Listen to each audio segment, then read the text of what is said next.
Where are you, Joe? This is a hard one. Oh my. Yeah? I don't know. Get up!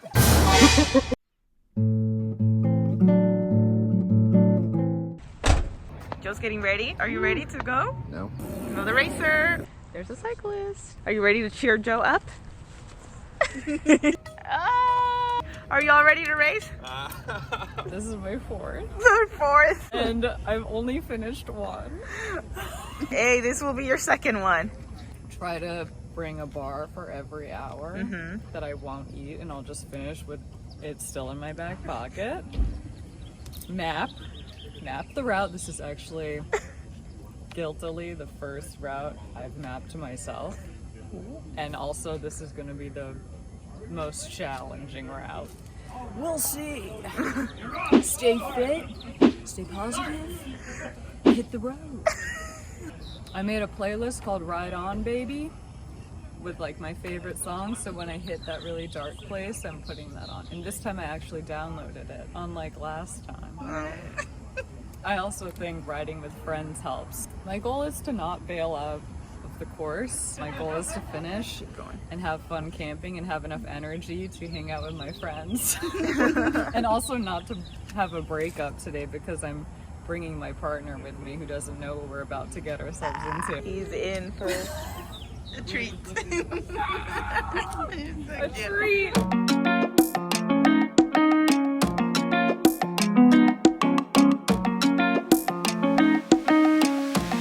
First one up to the campground with all 4 checkpoints. Or is it 5?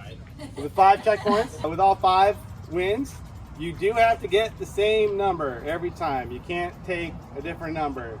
If you grab the wrong page number, it will disqualify you.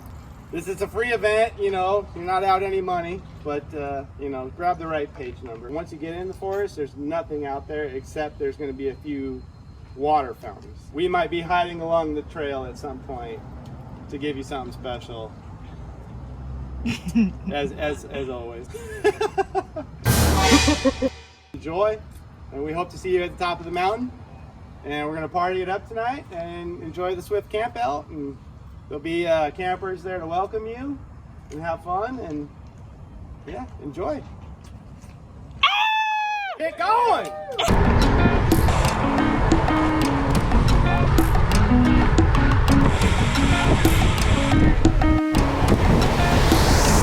That's my crew. Tell 'em that's my crew. Up until this point, the race had gotten off to a pretty smooth start. We were averaging not very many watts. I think everyone kind of knew what the day had in store for them, so we were all starting off pretty easy. We did give a little bit of an effort up Chevy Chase, but nothing too terrible. The main group was kind of all still together here. We had about, I don't know, 6 or 7 people, I believe, in that group. So here you've got Jen is on my left, Bill is in front of her, Caesar is in front of him, and then at the front is Troy. And I think Troy was the one that initially started getting things a little spiced up here. I think he maybe knew what was coming. There was a little bit of a rocky section coming up ahead, and once we hit that, I don't know, everyone took different lines, and some of them were not so well, including my own, and that's where things started to split up. This was us going up Fern Truck Trail. As you can see, I did eventually catch back up to Troy and Bill. Troy eventually took off again, and we later did catch him at the checkpoint again. It was a good thing that he was there at the checkpoint, because otherwise I probably would have gone straight past it like Jen and Caesar did. At this point, they were just a little bit behind us, and I believe Sam was a little bit behind them. After the first checkpoint, you had a decision to make. You could either go back down the way we came, or you could continue up to Kinburton and descend down Kinburton into the washboard, and then kind of go back out towards the 2 to get to the checkpoint. And against everyone's advice and probably my own better judgment, I decided, hey, you know, this is an adventure race. Let's go through to Kinburton and let's have some fun on this descent. So that's what I did. It was a little bit of a gnarly place to take a gravel bike. As you can see, the whole trail was quite narrow. In some sections it was narrow and it was loose on one side, so I was, trying to avoid just completely washing out and sending it straight down the side of the mountain. There were also a ton of switchbacks on this trail, most of which were not rideable, at least on a gravel bike, or at least for me on a gravel bike. I did make it through some, but a lot of them, they were just really tight, really loose, and washed out, and that combination was not so great. So I got off and walk or ran through most of those.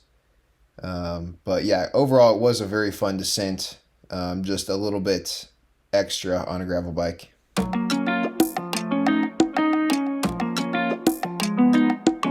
Once I eventually did make it down to the wash at the bottom, it was a lot worse than I thought. The descent wasn't, it was tough, but it wasn't as bad as I thought it would be.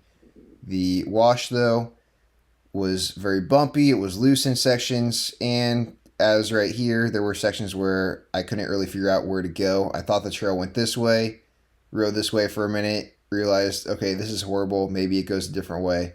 And so I tried turning back, and after running back and kind of looking around for a second, I was able to find the right way. But yeah, this part was a lot slower, and overall going down Kinburton was probably a little bit slower of a choice than going the other way, but not too much different. So at the end of the wash was this pretty narrow, a little bit overgrown single track that was kind of fun, and then it ended up turning into a fairly steep climb before descending to the second checkpoint, which was at the Paul Little picnic area. And I actually, before descending back down to the picnic area, ran into Troy and Bill at the top, who passed up the picnic area. We kind of looked at the map, tried to figure out where to go. They thought that I had passed it up. I thought they passed it up. We were looking on our GPSs. Neither one of us thought that we passed it, and then eventually we found out it was at the bottom of the descent. So we made it there, and then at the bottom I stopped in the creek and put some water on my sleeves and just poured some on myself, and also drank some water through my filter before climbing up to the 2.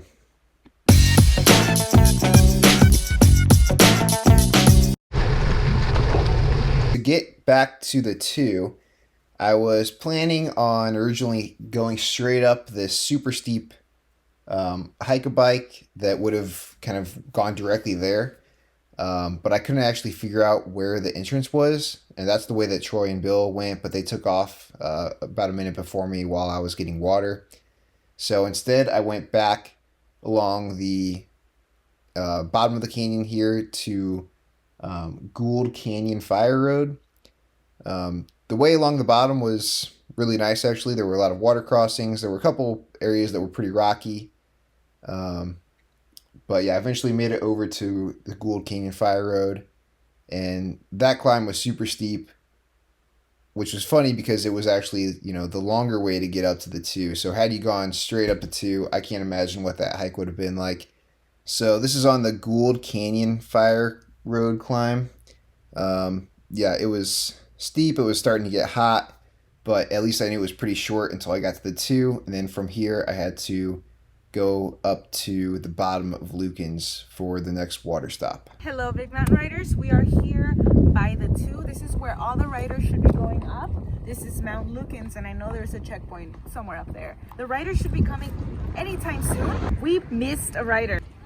We're just gonna sit here, have our fruit, and wait for the riders to arrive. We've been waiting here for an hour and a half.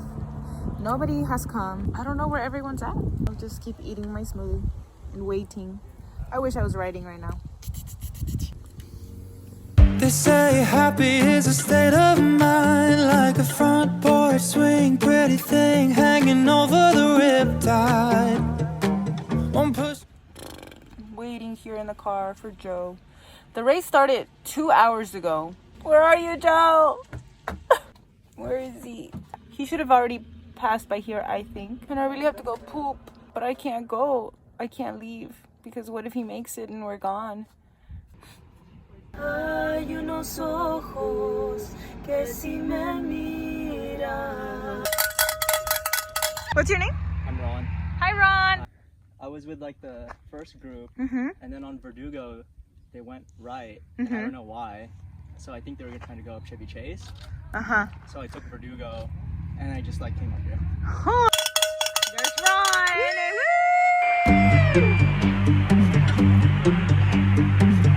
Hey, listen, I hope you're ready because tonight is gonna be big. Everyone's gonna be there. I'm gonna need you to be all smiles. Think you can do that for me? So here I am as I approach the bottom of Lukens. At this point, Hema and Ali had already left. They apparently thought that we were like a pro Peloton coming up, full speed. You know, I don't know. I don't know how quickly they expected us to be here. What's up? Oh, is there water over here? Oh, hell yeah.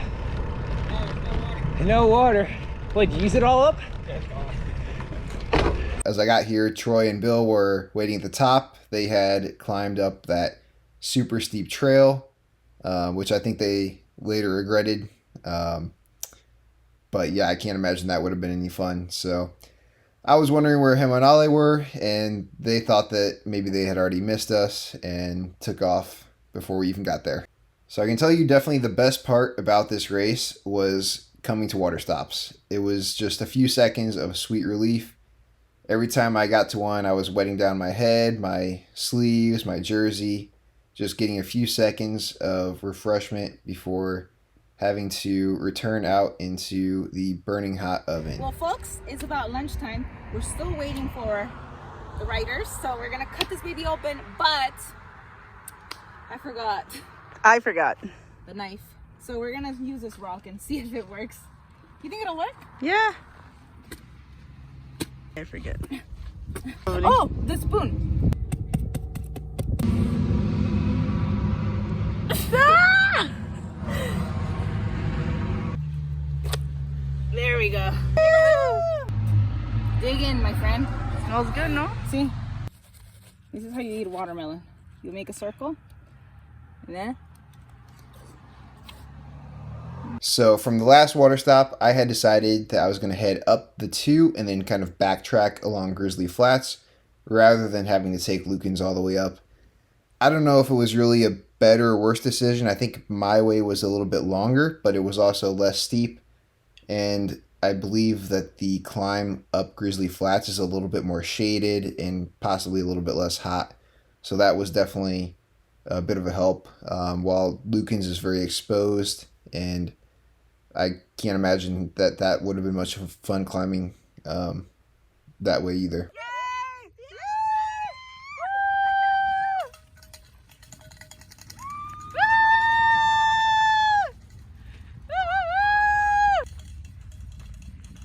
good job, Joe. Water back at the other way to go. There were 2 other guys. All right, keep going. Don't talk to me.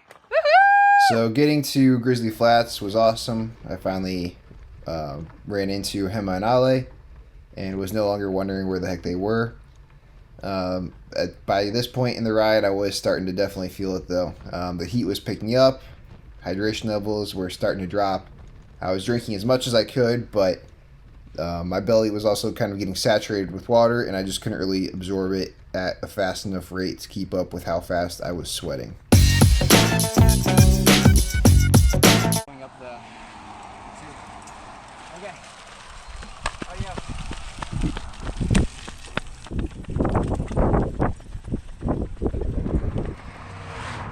He's gone. Woo! He made me work up a sweat. We're gonna find Joe. I'm driving up the 2 right now. Woo!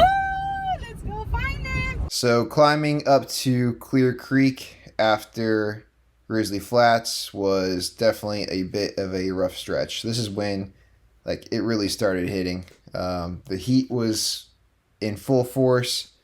I knew I had a long ways to go. I still had 2 checkpoints left, one of which was Strawberry. I had never ridden any of Strawberry aside from the initial climb on Josephine. Here I did actually get a little bit of encouragement, which was awesome. Him and Ollie were driving by right there.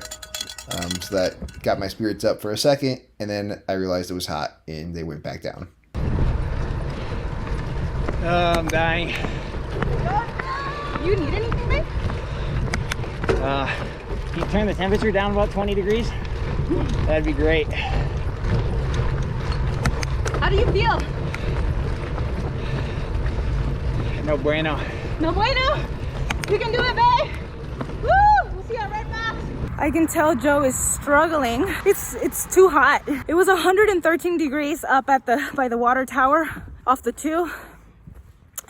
And right now he's just dying. Hopefully he makes it.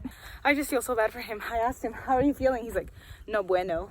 I can't even be out here in this heat. I can't believe We can't even be out here in this heat. I know. How's he? Oh, good job. All y'all tourist racers. This is a hard one. So while the one spigot at Clear Creek was out, I was fortunately able to go across to the fire station and get water at the other spigot. I think by this point in the race, I had drank about 6 bottles of water, and I had another 2 on my bike as I was climbing up. So this is the climb up Josephine. You do this part of the climb in order to get to the turnoff for Strawberry. This climb is just, it's steep, and it was so hot. At one point on my Wahoo, it was reading 117 degrees. I was going super slow over this, just kind of, struggling to make it. This is one of those days where, like, no one should have been out there. They shouldn't have been sitting out there. They shouldn't have been standing out there, and they certainly shouldn't have been riding their bike.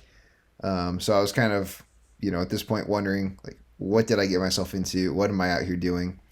I kept waiting, looking down the road, expecting to see more people coming up because I was going so slow. Like, surely everyone was about to pass me. But as I was looking down, didn't see anyone. So I thought, oh, maybe they went up the 2 and we're going to backtrack to Strawberry. So I didn't really know where anyone else was at. I did start taking some stops every once in a while in the shade just to kind of cool off and catch my breath. When it's this hot out, you can't even hardly breathe. Even if you're going super slow, it's just a struggle to do anything really. So in my head, though, I knew I just kind of had to make it over this climb, and then the rest of Strawberry, I thought wouldn't be too bad. I needed to reevaluate that later, though, because this was my first time doing Strawberry, and it was a bit more of a challenge than I was expecting. So I eventually made it through the part of Josephine that I needed to get to Strawberry, and started heading down towards the 4th checkpoint. This first part of Strawberry was actually really cool. It was pretty tight and narrow. There were some drop-offs, but it was also a little bit flowy and really fun. Unfortunately, not long after this, my GoPro died, and I did have a second battery on, but when I put the battery in, it wasn't working. So I'm not sure what the deal was, because I know we had charged that before, but I've had an issue with 1 or 2 of these batteries just not being very reliable. So I don't know if maybe the battery drained after we charged it. So getting through Josephine, after this little section, I got up to the checkpoint. Thought I was doing good, did a little descent, and then that's where the problems started happening. So I ran out of water, started cramping, and had this super steep hike-a-bike to basically get to the next descent. And I didn't really know what the path forward was like, and so things started taking a pretty dark turn in my head.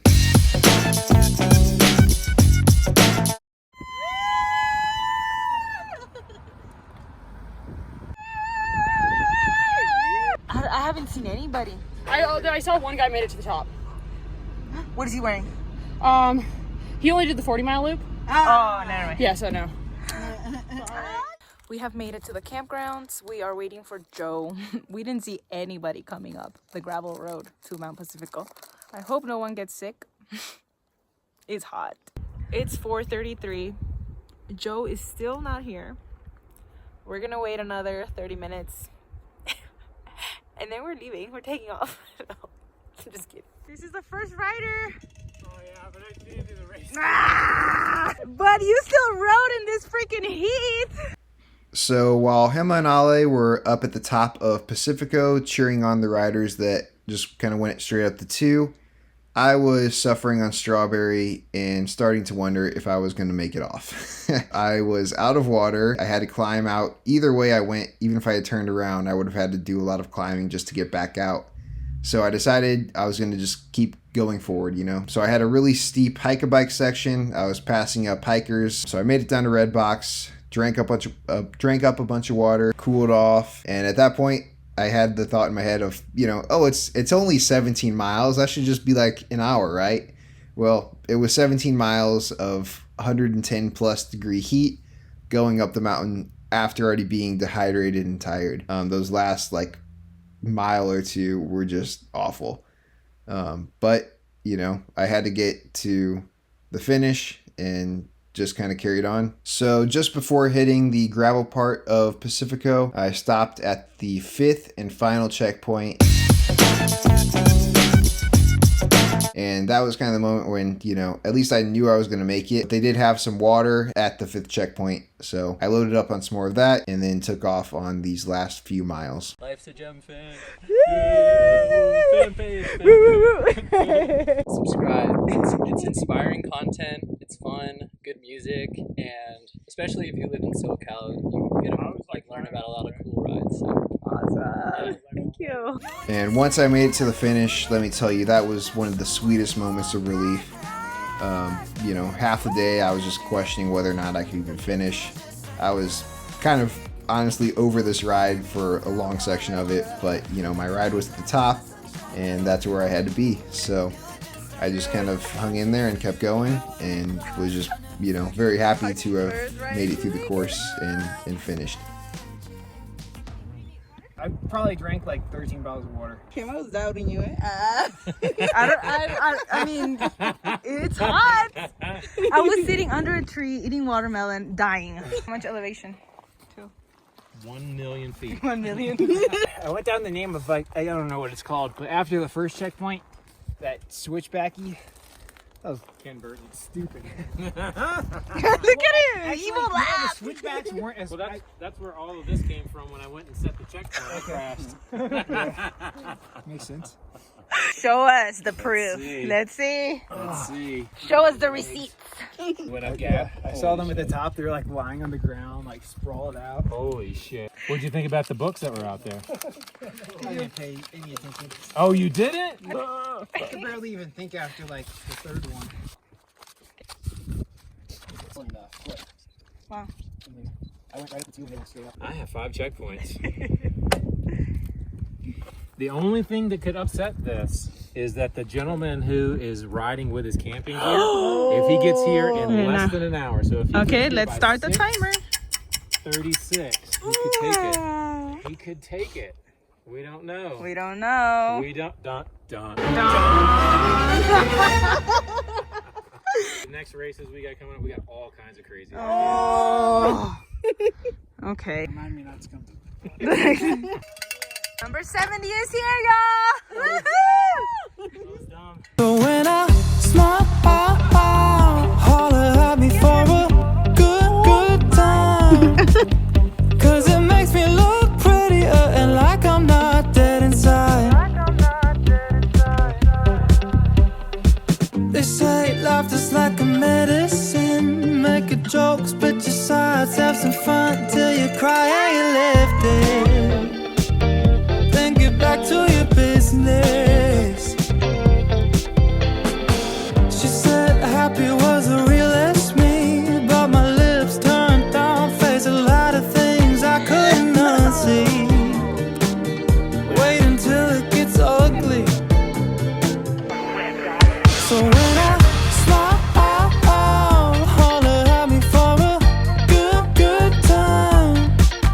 Cause it makes me look prettier and like I'm not dead inside. I almost wiped out super bad on like the dumbest section that was like flat and straight and smooth. I like hit the section of sand that I didn't see because it was, you know, you have like the contrast when like the ground is really light, you know, and then you've got the shadows and you can't really tell what the ground is. Right. And I don't know, I just hit the sand, not expecting it at all, and kind of threw me off balance. And then I ended up on this like kind of like bank that was on the side. Like I ended up on top of it with this like, you know, fairly decent like 5-foot drop, like kind of coming up right in the direction I was going. And just barely swerved back onto the road. Did you get this on GoPro though? I did. Great!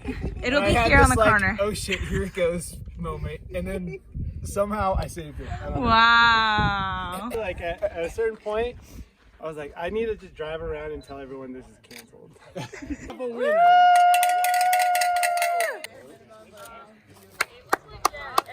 Yeah, put it on. What are you doing? ¡Qué bonito! ¡Ay, qué guapo! ¡Yeah! ¡Yeah! Oh my goodness! Woo! He's still alive! That's insane. I can't believe you survived.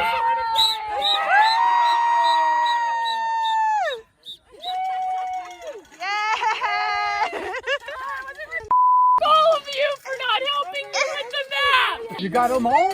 Yeah. Probably some corpses on the ground. So when I smile, holler at me for a good time. 'Cause it makes me look prettier and like I'm not dead inside. All that I need is a smile. Said I'd be good for a while. It's all I need is a smile. Is a smile. So when I smile, it's more effort than it's worth sometimes. But it makes me look interested and like I'm not dead inside. And like I'm not dead inside.